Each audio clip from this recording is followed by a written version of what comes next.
Dr. Tania from Vet in a Van, and today I'm going to talk you through using our first aid kit to manage a small wound on your dog or cat. So in our first aid kit, open it all the way up. This is Honey, our model for today. She doesn't have a wound, but we're going to pretend that she does. It's pretty common for a dog to get a cut on their pad or their paw or their leg. So I'll talk you through this one.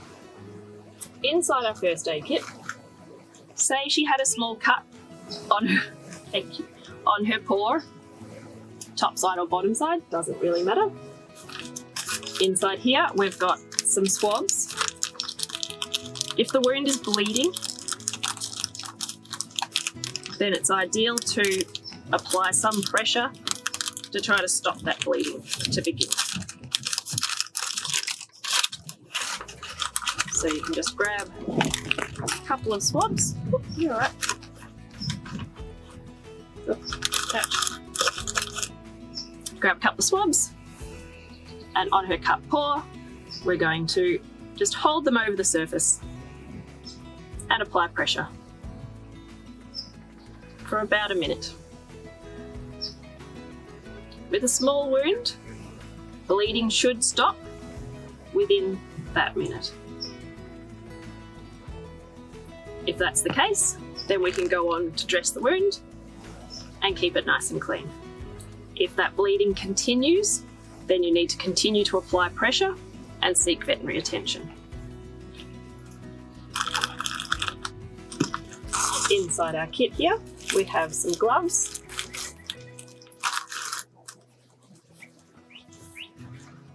chlorhexidine, which is an antiseptic for cleaning wounds, bandaging materials, so your swabs. Melalin is a non-stick dressing that goes directly on the wound. Bandages of a couple of different sizes depending on how big your dog is and what area might need bandaging, and some elastoplast, which is stretchy tape. So first of all, pop your gloves on. This is so we don't add any extra bugs that might be on our hands into the wound, leading it to be more likely to get infected. So gloves on. We've stopped the bleeding already using pressure with our gauze. We can then get our chlorhexidine antiseptic. This does sting a little bit in an open wound. Twist the top off, and we just dab it on the spot where she has her wound, in this case a pretend wound, but where your dog might have a wound. And then we can clean the wound a little with our swabs.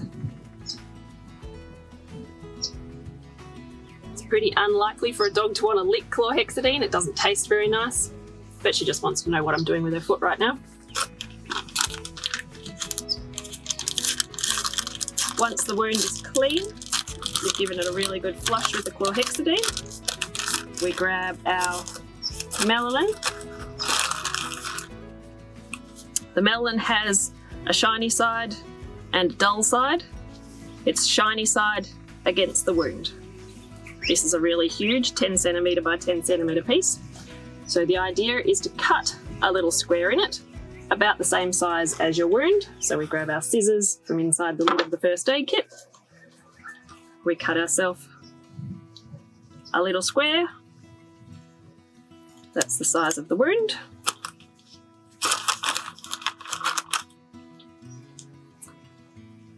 And then, given that it's on her foot and she's a small dog, go for the small bandage.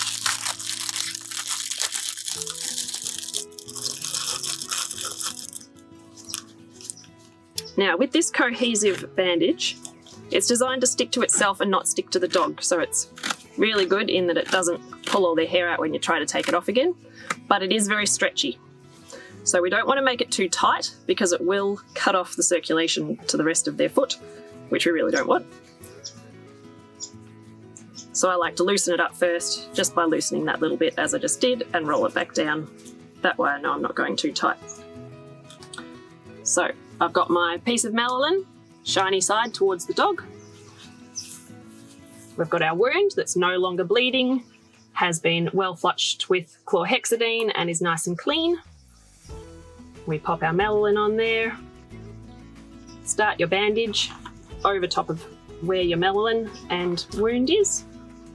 Honey's being very good for me at the moment. Some dogs don't like their feet being touched or won't like being bandaged, so you might need a helper or some food to distract. Head down towards the toes. Ideally, we would like to completely cover her toes in.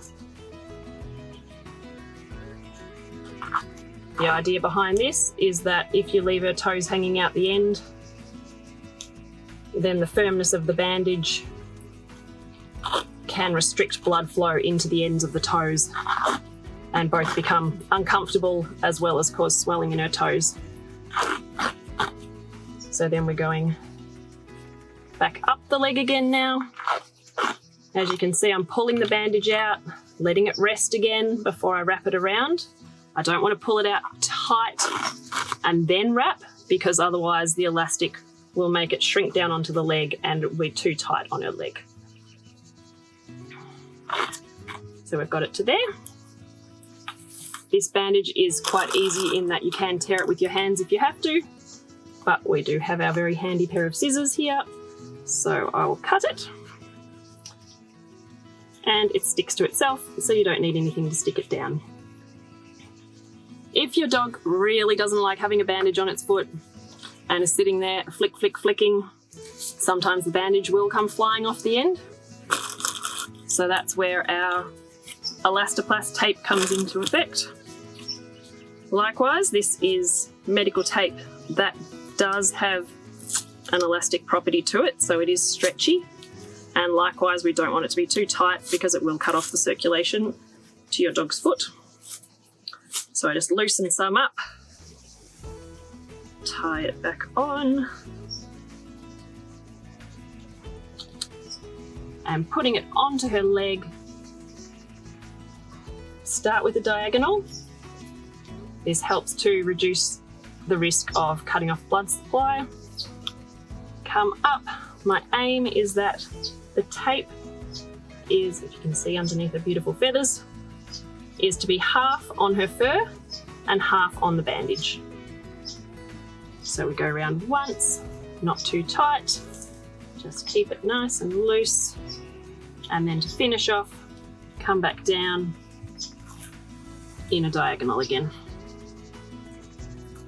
Trim it off with your scissors, and that's just enough to keep it anchored and hold it on to her fur. So that she should be pretty nice and comfortable. That way it'll keep the wound clean, it'll keep her comfortable, it'll stop her from licking at it and making it more infected, and give you time to get her to a vet where they can assess the wound, decide whether it might need stitches or surgery or even antibiotics or extra pain relief to help it recover. There we go.